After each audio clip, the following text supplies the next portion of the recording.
जो ये voting machine है जिसके पीछे आए दिन लड़ाई झगड़ा होता है, जो अपोजिशन है वो कहता है कि भाई वोटिंग मशीन के अंदर जो है गड़बड़ है और आप बैलेट पेपर से चुनाव कराइए, और ये लोग उसके लिए एग्रीड नहीं होते।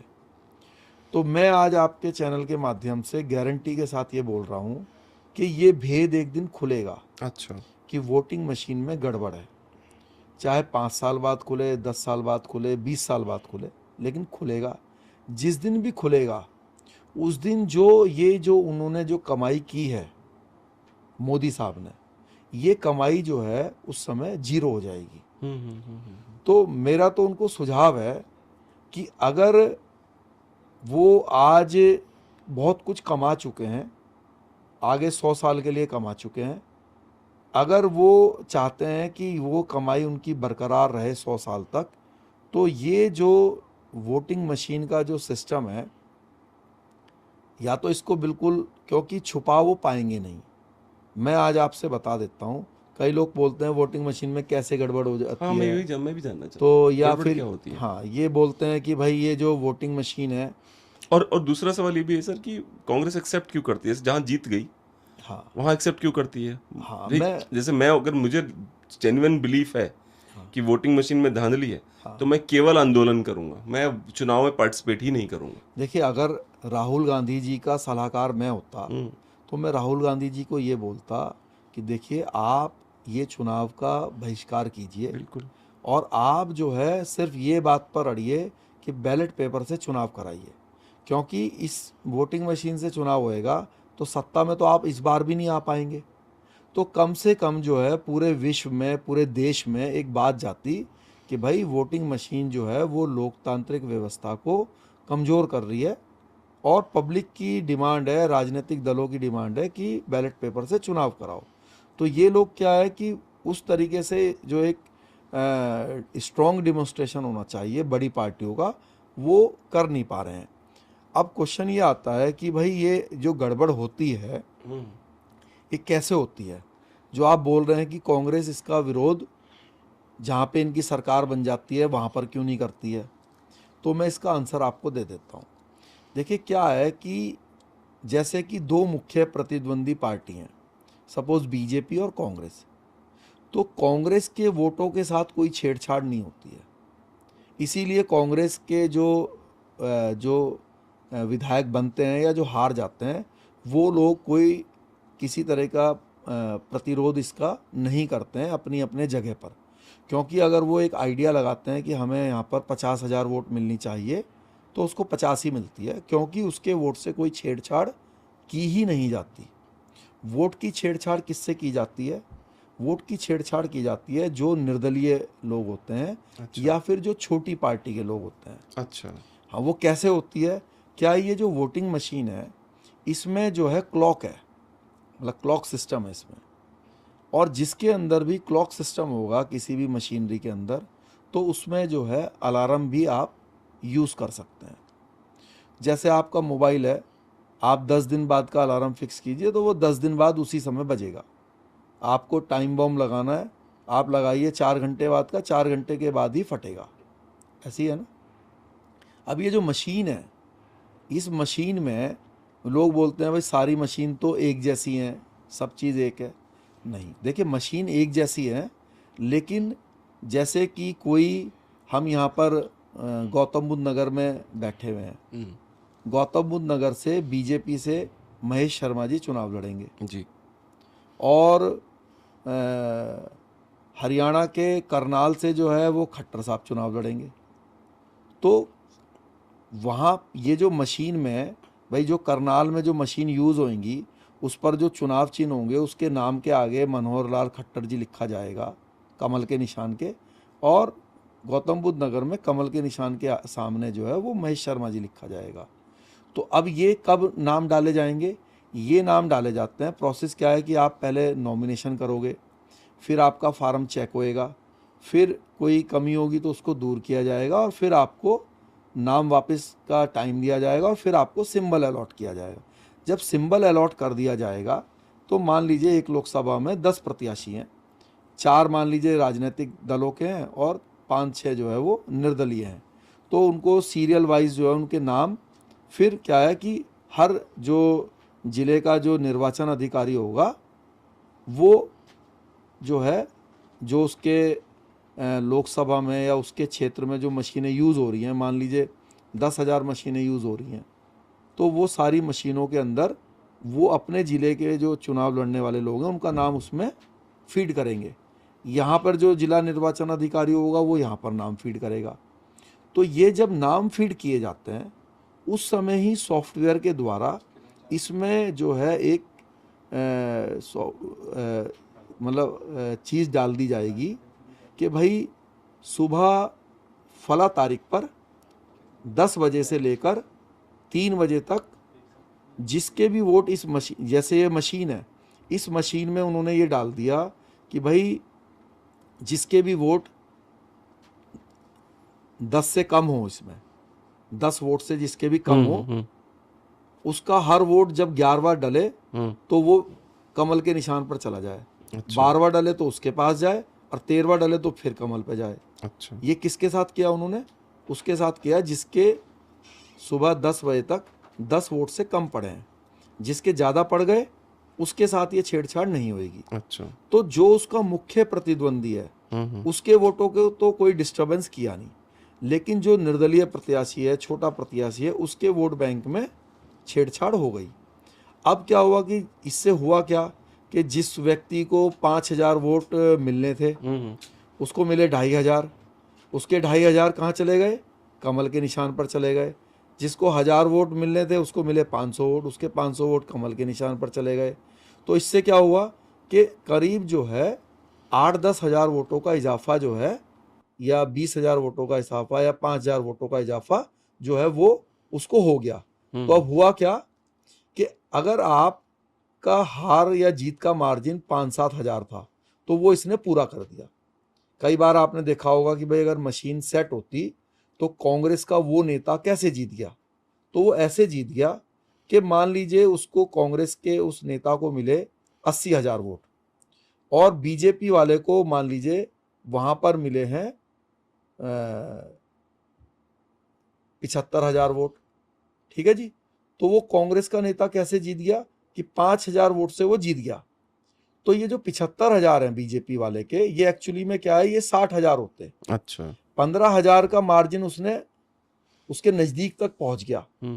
अगर वो भारी जीत ना कर रहा होता तो बीजेपी वाला वहां पे जीत जाता, लेकिन क्योंकि के जीत का अंतर इतना ज्यादा था कि ये घोटाला होने के बाद भी वो उसको कवर नहीं कर पाया, तो वहां पर कांग्रेस जीत गई। और अगर उसने कवर कर दिया तो 1,000, 2,000, 5,000 वोट से बीजेपी वाला जीत गया। इसीलिए आप देखेंगे कभी कभी जीत हार का मार्जिन बहुत कम है, 500 भी है। हाँ। और अगर आप अगर आप एज ए कांग्रेस कैंडिडेट ज्यादा वोटों से जीत रहे हैं तो इस घोटाले के कारण आप कम वोटों से जीतेंगे। और अगर आपकी हार जीत, बीजेपी मान लीजिए कम वोटों से हार रही है, तो वो आपको हरा देगा क्योंकि उसमें 5-7 हज़ार वोट ऐड हो जाएंगे। और जब ये जो निर्दलीय प्रत्याशी हैं या जो छोटे पार्टियों के प्रत्याशी हैं जिनका राजनीतिक दल उतने वोट नहीं ले पाता, जब ये निर्दलीय शिकायत करते हैं मीडिया के सामने या एसडीएम जो निर्वाचन अधिकारी है उसके सामने, तो ये सारे लोग मजाक बनाते हैं कि यार कितनी, पहला क्वेश्चन वो क्या करेगा, कितनी वोट मिली भाई तुम्हें? वो कहेगा जी मुझे 1,500 वोट मिली। अच्छा, कितने तुम्हें लगता है कितने वोट तुम्हारे कम हो गए? वो कहेगा जी मेरे 400 वोट कम हो गए जी। तो वो कहेगा अगर 400 मिल गए तो भी क्या हो जाएगा भाई, जीतने के लिए 80,000 वोट चाहिए। चल 1,500 मिल गए तो 1,900 हो जाएगा, तो क्या कर लेगा, चल भाग यहाँ से। तो वो साधारण लोग होते हैं, साधारण प्रत्याशी होते हैं, उनकी कोई बात नहीं सुनता, वो भी उतना सीरियस नहीं लेते। तो उसके 500 वोट कम किए, किसी के 1,000 वोट किए, किसी के 2,000 किए, और जब सारे मिले तो 10,000 हो गए। अब 10,000 उसकी में जुड़ गए, वो तो जीत जाएगा। बिल्कुल। या फिर हार हो रही होगी तो हार थोड़ी सी इज्जतदार हार हो जाएगी उस बीजेपी प्रत्याशी की। तो ये इस तरीके से करते हैं। इसका जो रोकथाम है मेरी निगाह में, कांग्रेस को आवाज उठानी चाहिए मेरी ये बात सुनकर। अगर वो बैलेट पेपर से चुनाव नहीं भी करवाने दे रहे हैं, जो कि वो करवाएंगे नहीं क्योंकि वो तो जानते हैं कि वो बैलेट पेपर से चुनाव हार जाएंगे, तो अगर बैलेट पेपर से चुनाव नहीं कराया जा रहा है तो मेरी सलाह यह है निर्वाचन आयोग को, कांग्रेस पार्टी को और जितने भी दूसरे बड़े राजनीतिक दल हैं कि आप इसमें एक प्रावधान जुड़वाइए कि जो जैसे सुबह 6 बजे मॉक वोटिंग होती है, जब ड्रिल होती है तो उस समय वो चेक करके बताते हैं। अब जब उस समय जिसको भी आप बटन दबाओगे उसी के पास वो वोट जाएगा, क्योंकि उस समय उसका टाइमर सेट ही नहीं है। वो गड़बड़ करेगा 10 बजे 11 बजे, जो भी उसमें टाइम सेट करा होगा, 2 घंटे के लिए सेट करा होगा या 4 घंटों के लिए सेट किया होगा, उसी समय गड़बड़ होगी। तो अब बीच में तो कोई चेक नहीं करता, वो तो सुबह एक बार उन्होंने चेक कराया, एडमिनिस्ट्रेशन ने सारे प्रत्याशियों के जो प्रतिनिधि हैं, जो बूथ एजेंट है, उनको चेक करा देते हैं सुबह सुबह, और उसके बाद जो है वो अपना वोट डलने लगती है वहां पे। तो अगर इस कमी को दूर करना है तो या तो भाई बैलेट पेपर से चुनाव कराओ, झंझट खत्म, या फिर चुनाव आयोग ये आदेश करे कि भाई जो भी वहां पर जो चुनाव अधिकारी है, रैंडमली जब भी जो बूथ एजेंट है या जो प्रत्याशी है, जब भी वो कहे तो मशीन जो है चेक करके उसको एक बारी में, ये नहीं है कि वो हर दिन समय भर में एक बोलता बार, रहे, कोई कभी भी, हाँ मिनिमम वो पूरे दिन में एक बार जब भी उसको कहे, और जिस भी पोलिंग बूथ पर वो कहे उस पोलिंग बूथ की उसको चेक कराने के लिए परमिशन होनी चाहिए कि भाई मैं सुबह 6 बजे तो ठीक है कर ली थी, मैं तो 1 बजे कराऊंगा भाई, अब इसको अभी मेरे सामने आप अभी चेक करो इसको, क्योंकि वो 2-4 घंटे के अंदर ही वो गड़बड़ होती है। और अगर वो बीच में कभी इस तरह का कैंडिडेट को अगर मिल जाएगा हक कि वो, मैं कहता हूं कि अगर वो ज्यादा भी नहीं तो कम से कम वो अपने 3 चांसेस तो यूज करने का उसको अधिकार मिले कि भाई 3 बार वो किसी भी पोलिंग बूथ पर कोई भी मशीन दोबारा से चेक करा सकता है कि भाई ये सही चल रही है कि नहीं चल रही है। तो मुझे लगता नहीं है, भले 2 दिन इलेक्शन कराना पड़े, क्या फर्क पड़ता है? नहीं 2 दिन नहीं है तो उसी दिन हो जाएगा। जैसे 3 चेक करने क्या में है, तो 10 प्रत्याशी खड़े हैं, 30 हो गया ना, फिर तो हर प्रत्याशी आगे चेक करेगा। तो मैं ये चाहता हूँ कि इलेक्शन ईमानदारी लाने के लिए 2 दिन करवा लो इलेक्शन, 1 दिन प्रोसेस को लंबा कर दो थोड़ा सा, ताकि, लेकिन चलिए उसमें दो पॉइंट का क्वेश्चन भी आ गया मेरे मन में आपके इस मुद्दे पे। हाँ। पहला पॉइंट ये कि तो पिछली सरकारें थी, क्या वो नहीं करती थी? मनमोहन सिंह वाजपेयी बने थे सेम इसी मशीन से, मनमोहन सिंह बने थे, तो क्या वो नहीं करते थे? दूसरा सवाल ये है कि जब इलेक्शन कमीशन ने 2017 या 16 में कहा था नहीं, कि ये जो जादू की छड़ी है ना, हाँ हाँ, ये तो इन्हीं के हाथ में लगी है और तो पहले क्यों नहीं किया? उन लोगों ने क्यों नहीं करा? भाई उतनी देखिए उतनी टेक्नोलॉजी की समझ नहीं थी। तो दूसरा सवाल ये भी है कि 282 कैसे लाए फिर ये? कि अब कौन लोग? मनमोहन सिंह की सरकार, हस्तांतरण तो मनमोहन सिंह का मोदी को मिला ना। हाँ तो जब मनमोहन सिंह के पास सत्ता थी, हाँ मशीन्स उनके पास थी, हाँ तो 282 कैसे मिला इनको फिर उसमें 2014 में? हाँ, मैं क्या वही, वो रियल था? नहीं नहीं नहीं नहीं, मैं आपसे वही तो कह हाँ रहा हाँ, हूँ। देखिए, निर्वाचन अधिकारी कौन होता है? वो होता है जिले का कलेक्टर। और निर्वाचन अधिकारी कोई भी हो, सरकार चाहे वहां पे कांग्रेस की भी हो, भाई पहले मैं खुद क्वेश्चन करता था कि अगर कोई ऐसी गड़बड़ होगी तो जहाँ पे कांग्रेस की गवर्नमेंट है और जिला अधिकारी वहां पे कांग्रेस के अंडर में काम कर रहा है, वही जिला निर्वाचन अधिकारी है, तो वो तो अगर कोई मशीन में प्रॉब्लम है तो ढूंढ लेगा। बिल्कुल। लेकिन मैंने अभी आपको ये बताया कि जो सॉफ्टवेयर है वो जिससे नाम डाले जाते हैं, वो तो सिर्फ 1-2 ही वो है ना, 1-2 लोग ही हैं। वेंडर्स हैं जो देते हैं। हाँ, तो 2014 में कैसे वो सवाल है ना कि 2014 तो में तो वो वो तो मनमोहन सिंह जी के पास था ना हाँ, वो तो तो। वो मैं आपको नाम नहीं यहाँ पे बताना चाह रहा हूँ, क्योंकि उससे तो फिर नहीं नहीं, आप मत बताइए, मैं खाली इतना हाँ कह रहा हूँ कि 2014 में पीएम तो मनमोहन सिंह जी थे, हाँ, तो उनके पास थी ना मशीनें, वो उनके पास सॉफ्टवेयर के वेंडर भी नहीं थे। मशीन तो आप कहीं पर भी रखिए, हाँ हाँ, मशीन आप कहीं पर भी तो रखिए। मैं ये चाहता हूँ जानना आपसे कि 2014 में क्या 282 का आंकड़ा सही था? क्योंकि 2014 में कुछ ऐसा नहीं था, नहीं क्योंकि नहीं सरकार किसी और के पास थी, नहीं तो नहीं, उस समय कोई नहीं क्लेम कर सकता नहीं ये तो मेरी तरफ मैं से। ये कह रहा हूँ कि सरकार चाहे अभी भी किसी और के पास हो, जो तो राज्य तो इनको बीजेपी क्यों जिताएंगे वो लोग, जिनके पास जो भी वेंडर है, बीजेपी क्यों जिताएंगे वो लोग? नहीं नहीं, वो वेंडर तो वो जो सॉफ्ट वो इन्हीं के पास है ना, अच्छा, वो चीज है ही इनके तो पास। 2014 में कैसे थी इनके पास जब नहीं, सत्ता वो है ही इनके पास भाई। आप हाँ, मेरा पॉइंट मैं क्या जी बोलना जी चाह रहा प्लीज, हूँ हाँ हाँ, कि सरकार भले ही कांग्रेस की थी, मशीनें सारी भले ही उनके कंट्रोल में थी, लेकिन जो वो सॉफ्टवेयर जब डालोगे आप, वो सॉफ्टवेयर कोई तो प्रोवाइड कराएगा ना। वो जो प्रोवाइडिंग एजेंसी थी वो इनके उसमें थी ना। तो मान लीजिए वो आपने डलवा दिया पहले ही कि भाई इतने से इतने बजे तक होएगा गड़बड़, तो वो चाहे तो आप अब इसके लिए मैं वही बात, मनमोहन सिंह को दोष दूंगा, क्यों डलवाया भैया आपने? नहीं, वो डलवाया नहीं ना, वो हाँ। तो वो थोड़ी ना कोई आम आदमी को पता है। ये तो मेरा एक आइडिया है, ये मेरी सोच है कि ऐसे गड़बड़ होती है। अब थोड़ी ना आम आदमी को या दूसरे, तो अभी जो जो जो कलेक्टर हैं, मान लीजिए हिमाचल में कांग्रेस की गवर्नमेंट है, अब जो वहां पे निर्वाचन अधिकारी हैं, जो जिला निर्वाचन अधिकारी है, अब मशीन तो हर समय वहीं रखती है, डीएम ऑफिस में पड़ी रहती है मशीनें, लेकिन उस मशीन की कोई वैल्यू नहीं है ना। उसकी वैल्यू कब बनेगी? जब उसमें प्रत्याशियों के नाम अपलोड किए जाएंगे, तब वो एक वैल्यूएबल प्रॉपर्टी बनी। और जब उस पर बटन दब गए और वोट उसके अंदर घुस गई, तब वो और भी ज्यादा वैल्यूएबल बन गई। अरे तो मैं कह रहा हूँ कि फिर दूसरों के पास भी था मौका, उन्होंने क्यों नहीं किया? तो अब ये तो वही वाली बात है ना कि भाई जैसे मान लेते हैं। नहीं, ये एक मैं आपके इस क्वेश्चन का, आप कह रहे हैं कि भाई दूसरों के पास मौका था। भाई गलत काम करने के आप ये नहीं बोल सकते ना कि भाई दूसरे ने गलत क्यों नहीं करा।